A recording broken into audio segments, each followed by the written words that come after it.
David, Hey, how's it Darren. going there today? It's going well, thank you. How are you doing? Excellent. Thank you very much. And I first want to ask you about Spree. When was it actually made? Because sometimes you hear that movies were made 3 years ago, and then other times that things were in post production, a month before it actually came out. Yeah, when we were at Sundance last winter, it got, so I think it was around last summer we shot this. And it's very impressive how many people in the film are from comedic backgrounds, yourself included. Do you know if they intentionally cast comedians for this kind of movie? I knew that Eugene wanted to have a comedic element. All of his previous films were really funny, and I think he looks at the world in a very comedic way. It was interesting, the kind of humor we explored in it. There's a lot of, I said in my initial meeting with him, he was talking about cringe videos. I was like, what are those? And he said, well, it's somebody who's incredibly cringy and they're doing stuff that just makes you uncomfortable. I was like, that's so funny because I feel like my life's been a bit of a cringe factory. And he's like, well, turn that up when we're shooting our stuff because it's part of the film. It's this sort of awkward aspect of the human condition, and then amplified by this social media and desire to be liked, just adds to this whole tapestry. Well, growing up as a fan of Howard Stern and WCW, you always kind of hit on all the cylinders as to what I was interested in and all that. And you also have You Cannot Kill David Arquette coming out soon. And our mutual friend Diamond Dallas Page is, of course, instrumental in all that. Did you know outright that you were going to be doing a documentary? The documentary idea had floated around for a while. I hated being the butt of all the jokes. They never let me do anything in the ring when I was wrestling because they thought I was going to get hurt or I didn't know what I was doing. So getting an opportunity to properly train, to learn how to wrestle was really great. Peter Avalon, a professional wrestler, really helped me train. And doing DDPY really helped me start losing weight and prepare to get in the ring and not hurt myself. He's got so many great, he's just a mentor of mine. He's been really supportive. I can't praise Diamond Dallas Page enough. Right. I personally think that your wrestling history, even before the documentary, holds up because I look at it all from the Andy Kaufman perspective, where it was a celebrity coming in with a different perspective to the whole thing. Was Andy Kaufman an influence with your run with WCW at all? I always loved Andy Kaufman and what he did and how much he loved wrestling. I think that's what sort of was similar about us. I thought more people would get that angle of it a little more and have fun with it. But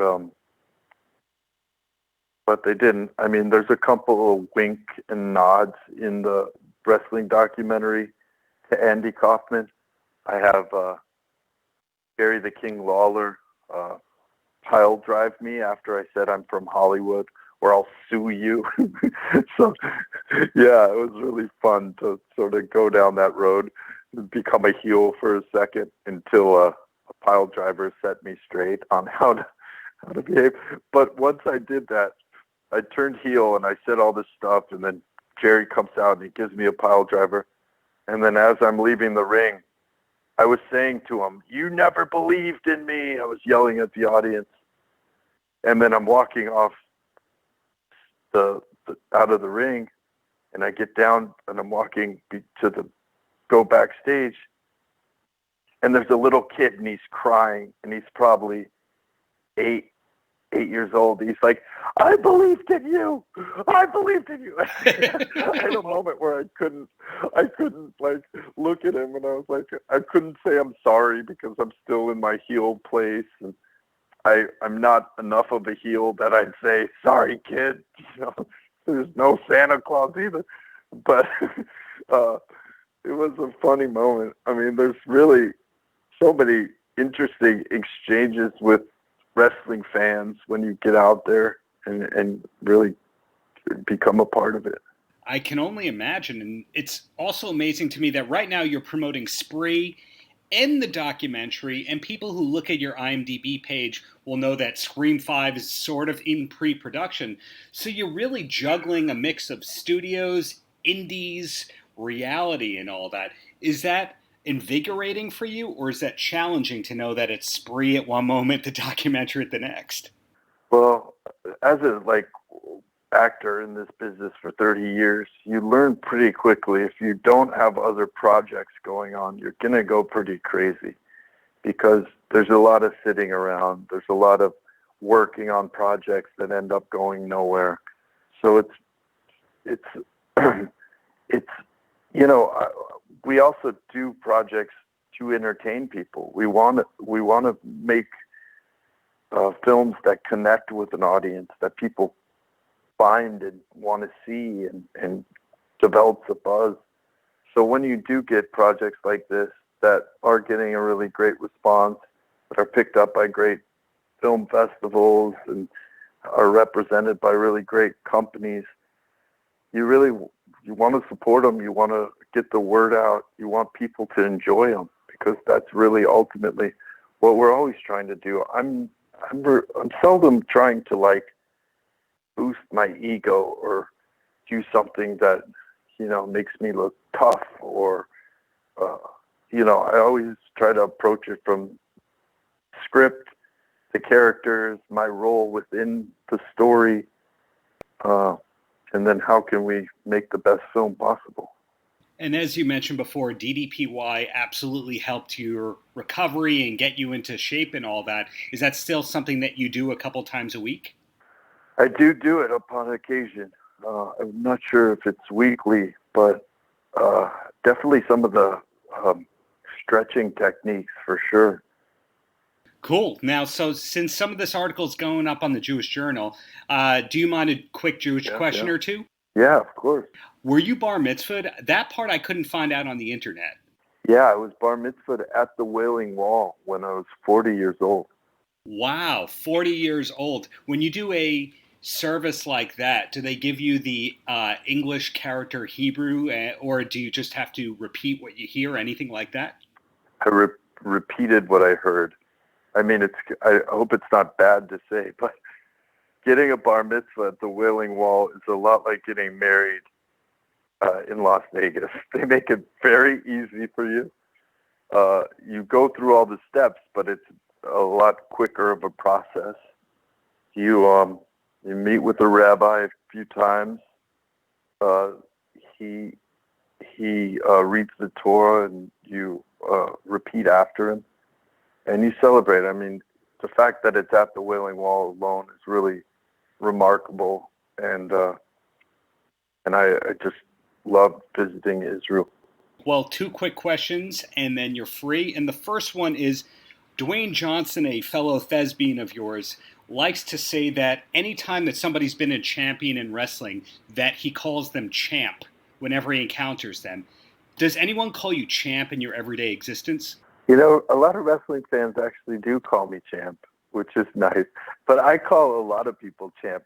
My personal opinion is that we're all the champion of our own world. That's one thing that always upset me. Like, what, I'm not good enough to be a champion? I think it's like Muhammad Ali said, I am the greatest. And I think he was speaking to all of us, for all of us to say, I am the greatest. Because you're the greatest in your world and I'm the greatest in mine. And that's sort of my philosophy in life. It helps me to, believe it or not, it helps me to humble myself and understand that, I might be the most important person in my world, but you're the most important person in yours. So it gives you an ability to respect the other person and honor them, and without sort of seeing yourself as better than anyone else. Hearing you say that means you've been spending a lot of time with DDP. Yeah, Exactly. DDP's always been such a huge inspiration. He's such a positive mentor, and just the way he conducts himself, the way he, feeds his body. He's like one of the healthiest people I've ever met.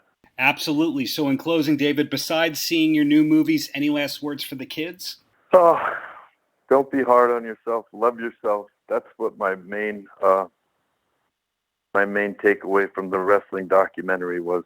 After the death match, my wife was really upset with me. She's like, I feel like you just want to die. And I was like, well, I don't want to die. But it did make me look at how I'd been so self-destructive and abusive to myself. And that took a lot of work with therapists and with a lot of self-help books, a lot of just personal sort of growth to come to the understanding of what's important in life, where to spend your energy and time, how to be an honest, caring person without being beating myself up all the time. Wow. Okay. Well, really looking forward to seeing the full-length documentary. Thank you so much for your time, and keep up the great work you're doing. I appreciate it. Thank you, Darren. Paltrocast.